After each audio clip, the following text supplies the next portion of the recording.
Hello and welcome to, not really another daring episode.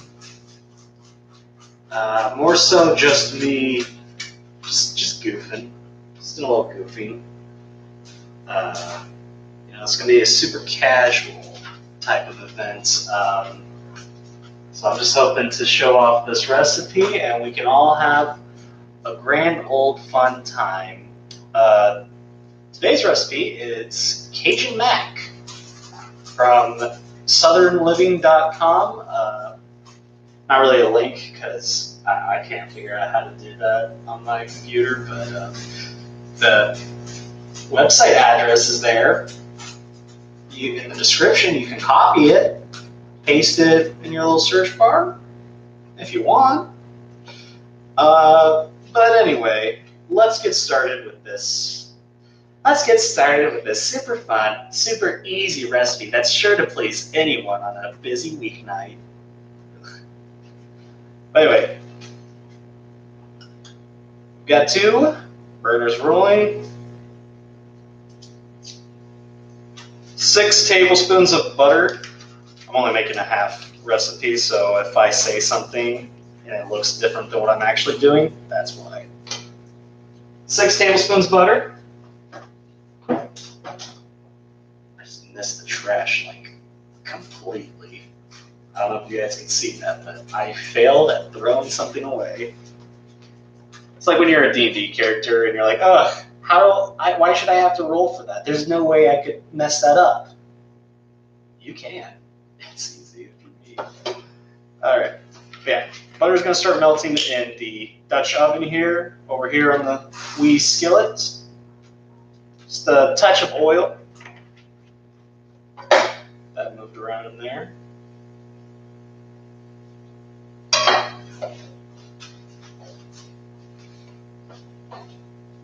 Let's give that a second or two to warm up. I should have preheated these. Oh well. That's all I've got to say to you. Oh well.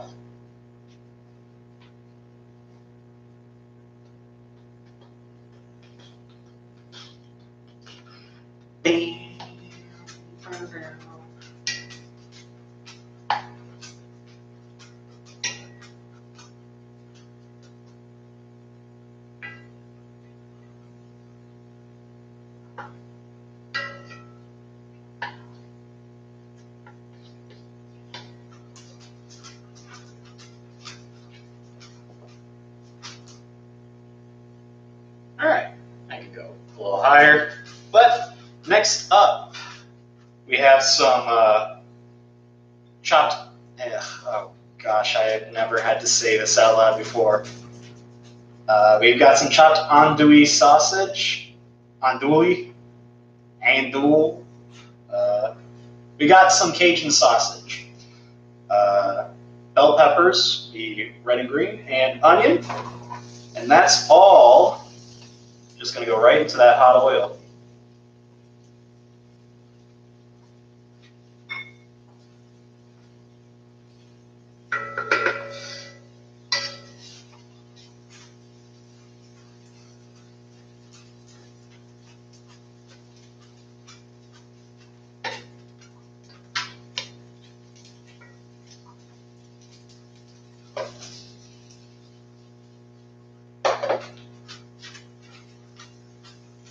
And we're just going to cook all this until the sausage has started to brown, onions are translucent, and the peppers are starting to get tender. And for this recipe, I have found, because they measured it by volume. Well, they gave me some idea, but they also measured it by volume. So I thought I'd go by volume, just to be certain.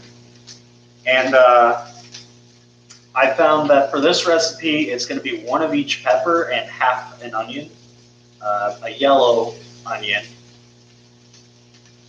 That seems like, it looks like a good amount of stuff to go put in a skillet. All right, this butter is now melted.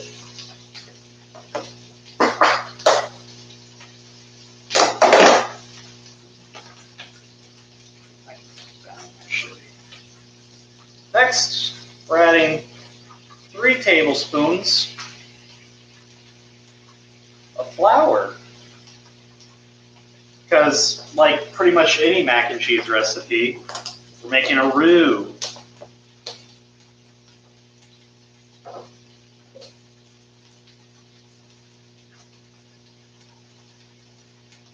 And we stir that up, start to get that mixed together.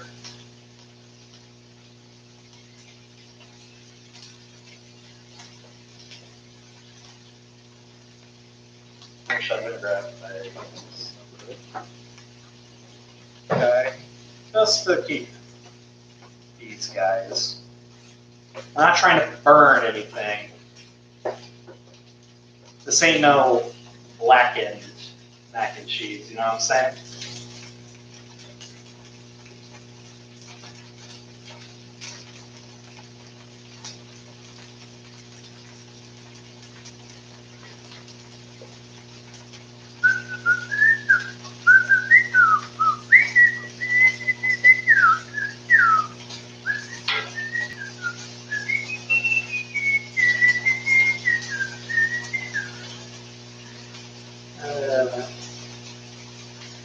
Busting my balls, huh? All right.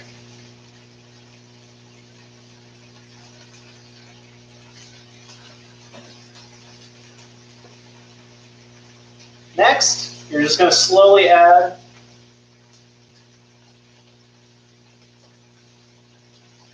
about 4 cups of whole milk.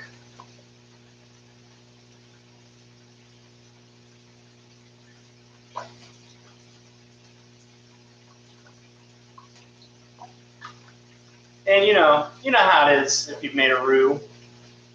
And if you haven't, I would highly recommend, once you know how to make a roux, a whole new culinary world opens up for you. All of a sudden, you're making all kinds of cream sauces, or really just cream bases. I actually, if I could share a quick pet peeve of mine, I feel like when I first was like trying to figure out how to cook, like at all, not saying I'm like super great now, but when I was like first like learning how to fry an egg and stuff, and you read how to like make a roux, or you like watch those edited videos, people make it sound like it's so complicated. They're like, oh, you got to slowly whisk in that milk. Make sure it's room temp, yada, yada, yada. Otherwise, you're going to mess up your roux. But I don't know. In my experience, maybe I've just been messing it up the exact same way every time. That's pretty in character for me. But I just find the general roux a lot more forgiving than, I don't know, I feel like a lot of people make it out to be. Like, just add your milk and whisk. Let's do that just a touch more.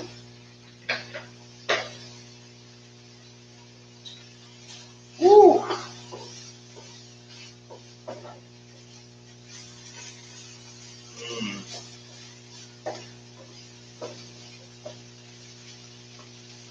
Such a beautiful blend there of stuff happening.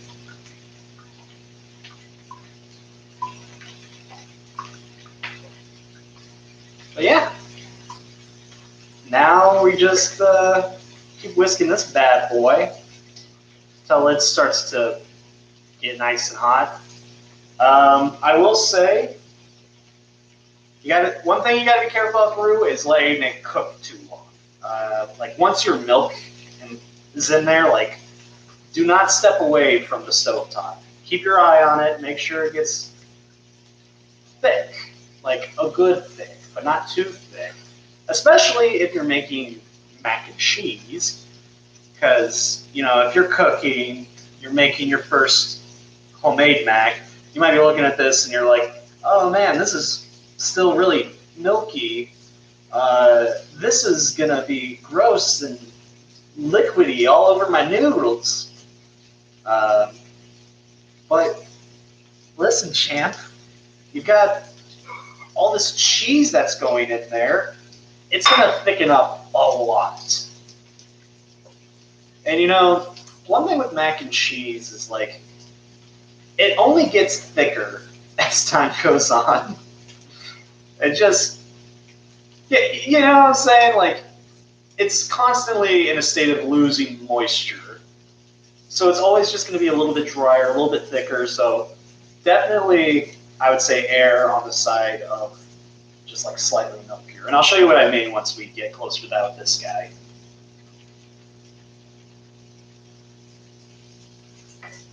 Make sure to stir this guy. Again, we're not trying to burn anything, even though I've already lightly messed that up.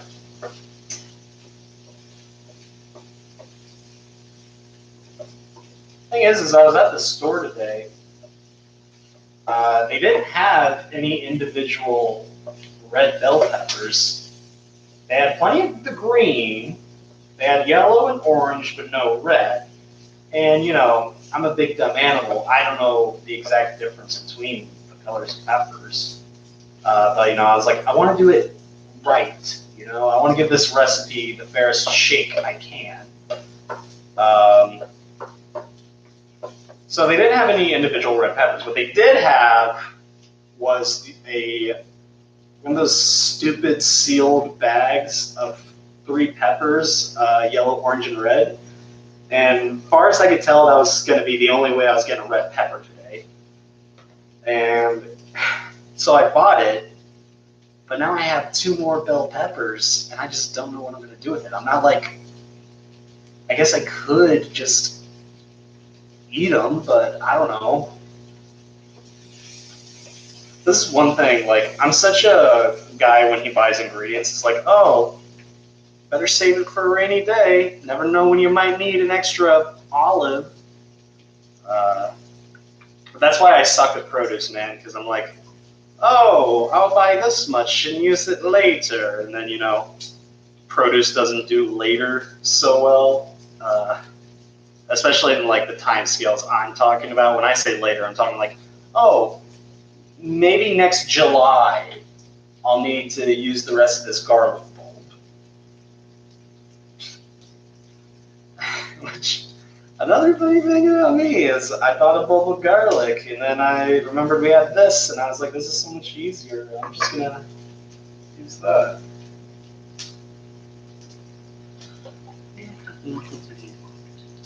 I will say, again, back to the roux, because you know, this is sauteing stuff. You know how to saute stuff. But with the roux, if you don't know, you know, you really want to make sure you're mixing that up.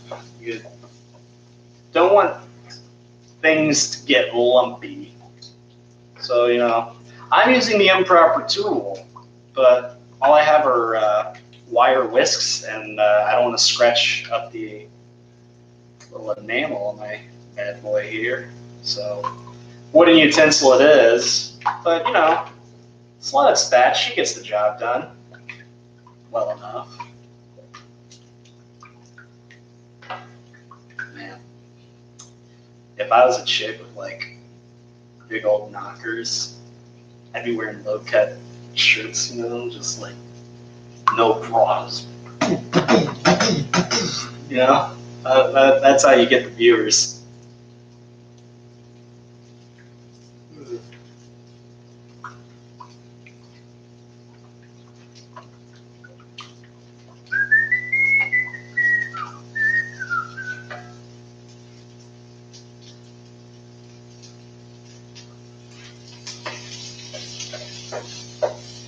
Okay. None of you are, nobody's complaining about anything, so that's good. Yeah, this is just, like I said, this is just super chill time, hanging out, doing a little cooking. What's new with you? How's school going? What are your grades like this semester?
Favorite noodle?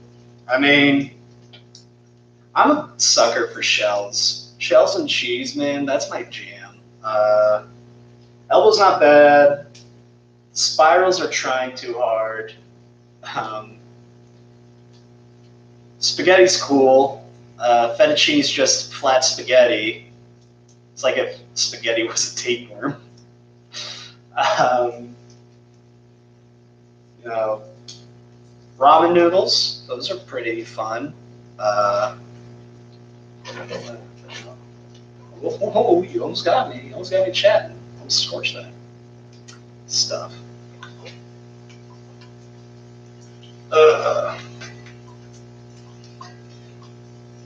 Now, there's multiple ways to like check how thick something is. You know, obviously stir it and look at it and use common sense, and you'll go, oh yeah, that's thicker than it was before. But sometimes, you know, I've got a lot of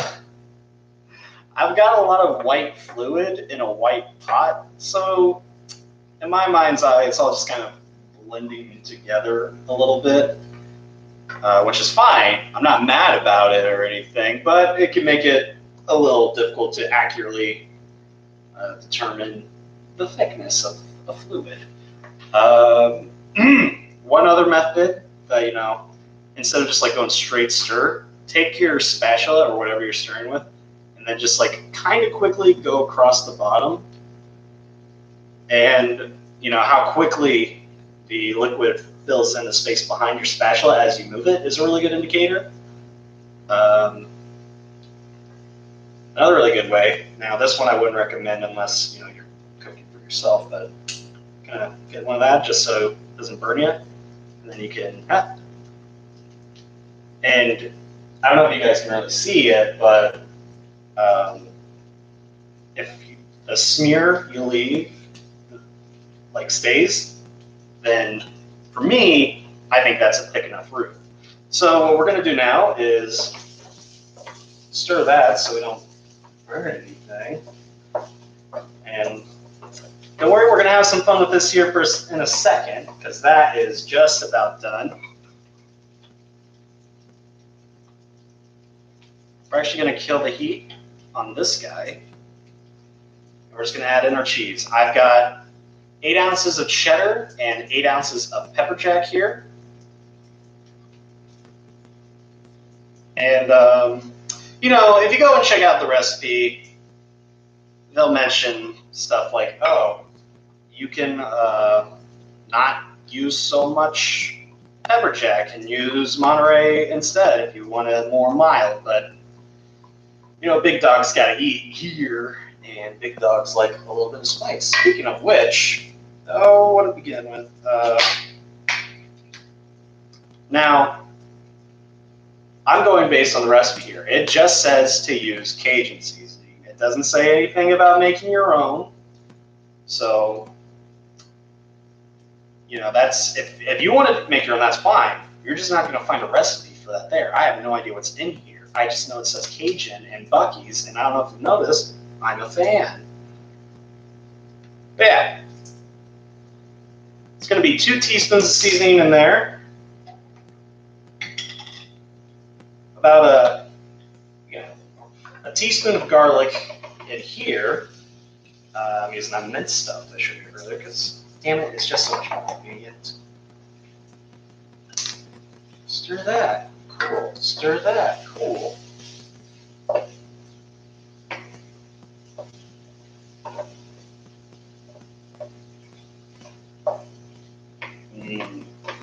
Ooh. If I had a better camera angle, you guys could see these peppers and onions, and it's just a good sight to see, a good sight to behold. But yeah, well, just a little salt in there. You know, there's plenty of salt in here. I assume. I don't know. I didn't make it.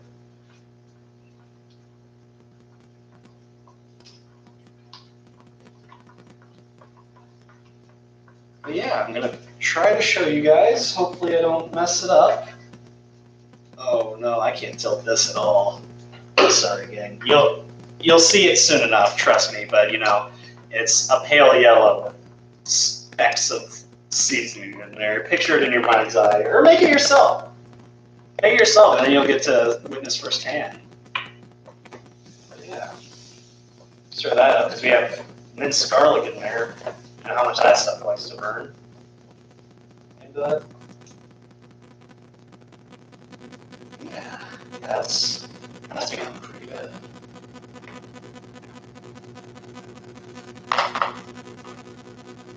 How do you use translucent? No, most back. You know, it's probably just. I say I'm an average size sausage guy myself. But anyway, sausage, pepperoni, and all those in there. Just right in there.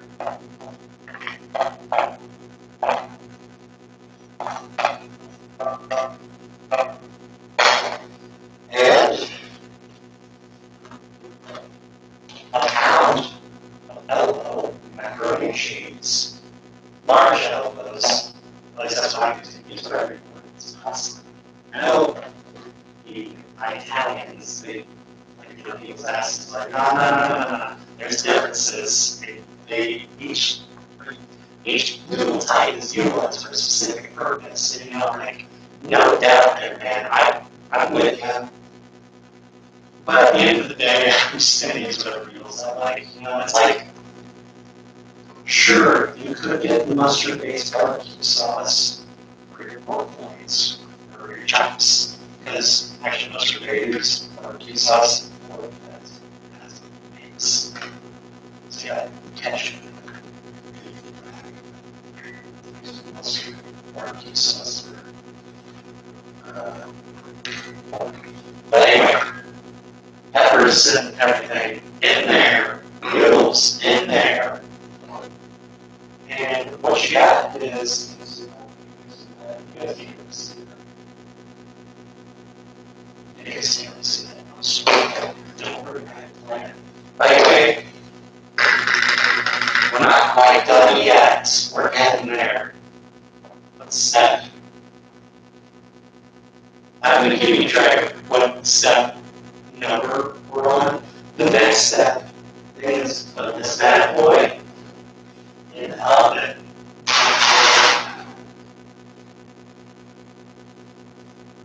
How is my oven?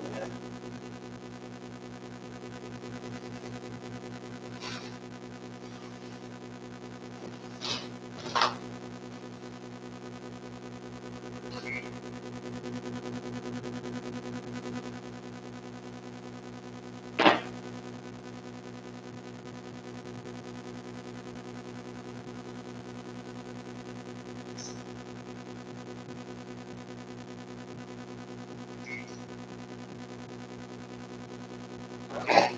And that's going to go in a 400-degree oven for 20-25 minutes. And then it doesn't say optional, but I'd say it's optional. If you want to get that top a little crispier, just put it on the board for 3-5 minutes. And when all is said and done, you should get something like this. I am too far over, guys.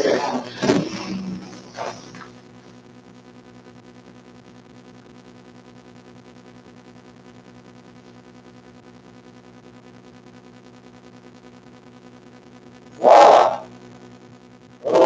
Cajun mac and cheese for you. And if you guys couldn't tell, I prepared this one ahead of time.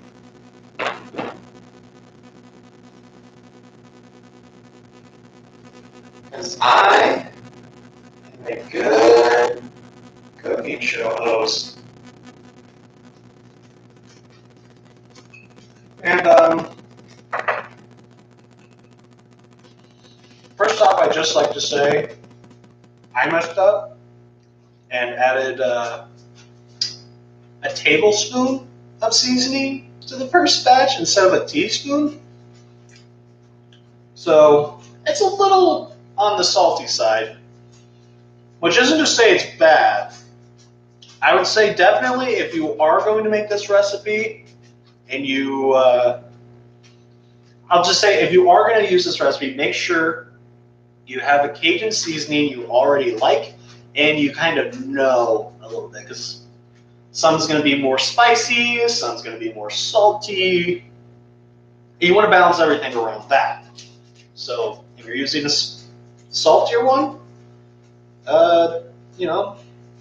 give it a little bit taste test, and if it needs a little, if you want a little more heat later, I would say add hot sauce. Actually, I still might do that. And vice versa. Add a little seasoning, and if it's really spicy, you don't want to add too much of that. Add more just regular salt to get that saltiness.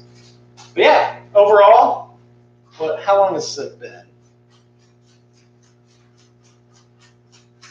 Yeah, not even half an hour. Now, obviously, I kind of pre-made some of the stuff you saw here.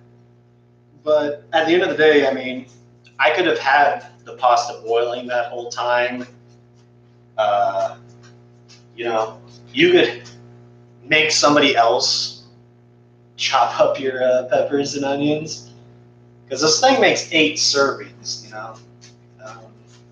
and people are going to want it. People are going to be gagging for this. So if they want some, they can chop your peppers for you.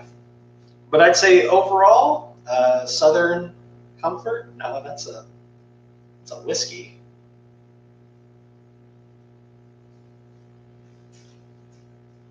Southern Living.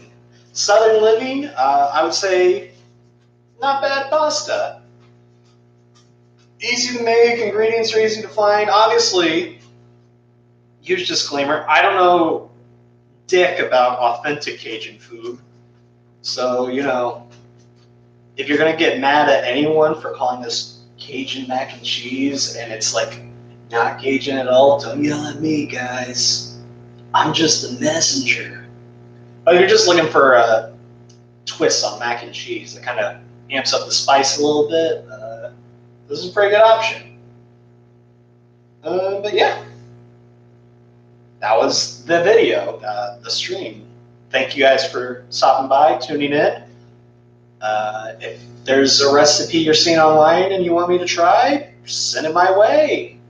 Maybe I'll try it, unless it's hard, or the ingredients are expensive, or if I don't think I'll like it, then I probably won't do it. But other than that,